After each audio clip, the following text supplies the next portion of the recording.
Hey folks, Tim here.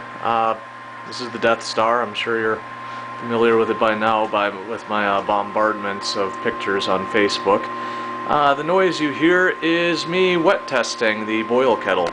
Also, it's the return pipe grounding against the edge of the table. It's a minor little thing I'm going to have to deal with. There's been a series of minor hurdles in this build, but nothing I can't overcome. In this instance, the head, I of course foolishly overlooked the fact that this was set back about half an inch, 3/4 of an inch from this fitting down here. So it's contacting the edge of the table. I got a piece of hose in there to keep it a little quieter, but she's humming. Yada yada yada. Right now I'm just whirlpooling it. I taught myself to solder, well not solder, but sweat pipe fittings 2 days ago. I've known how to solder for years, I've just never sweat pipe.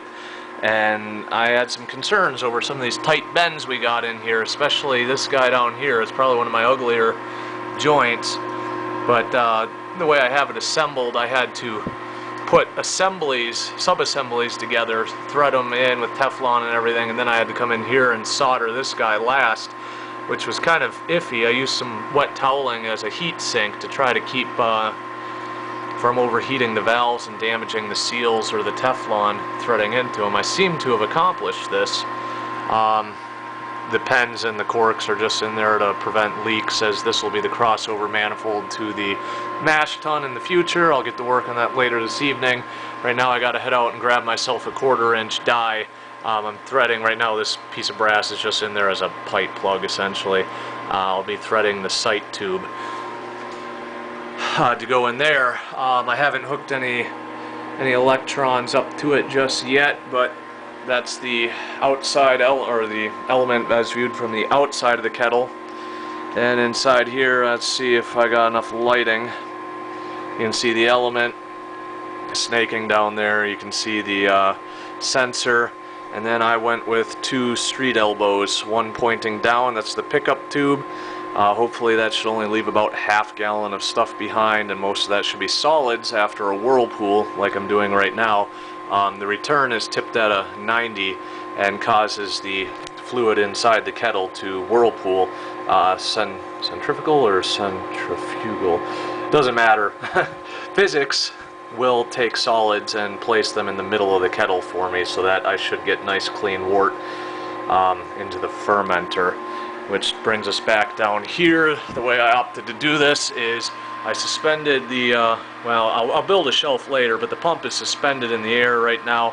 That brought this valve up high enough off the ground that a 7.5 gallon fermenter slides right underneath this valve, and I'll just put a barb on there with some hose to dump the wort into the fermenters until I decide to go with larger fermenters or something like that.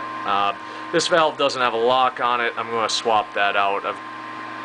Most of my valves do have locks to hold them open, but I realized several times as I almost need that thing that that thing will need to have a lock on it, as it is capable of rapidly dumping all the contents of the boil kettle out. So let's see, what else have I done? You'll notice down here I drilled holes through the table. I used 1/4 inch J-bolts in 4 positions around each vessel, locking the vessels down to the tabletop. And then what I also did is I used 1/2 inch braided PVC hose, slid up the middle, and I wrapped that over the bottoms of the vessels. This should prevent any significant heat transfer from the boil kettle in particular to the table. I just want to be able to rest my hands on the table without hurting myself, and anything over about 120 degrees is uncomfortable to the touch, and the vessel is going to be around 210 at any given time. So we'll see how that works. I've never seen anybody do something quite like that, and that's part of the goal of building the Death Star here. Is I've taken ideas from other people's builds, but ultimately this one is my own. It's based on the Brutus 2.0 or the Brutus 20, but mine's electric, and little subtle things are my own. The big hurdle, well, the next hurdle, I don't know how big it's going to be, I'm going to have to overcome, is the rims tube.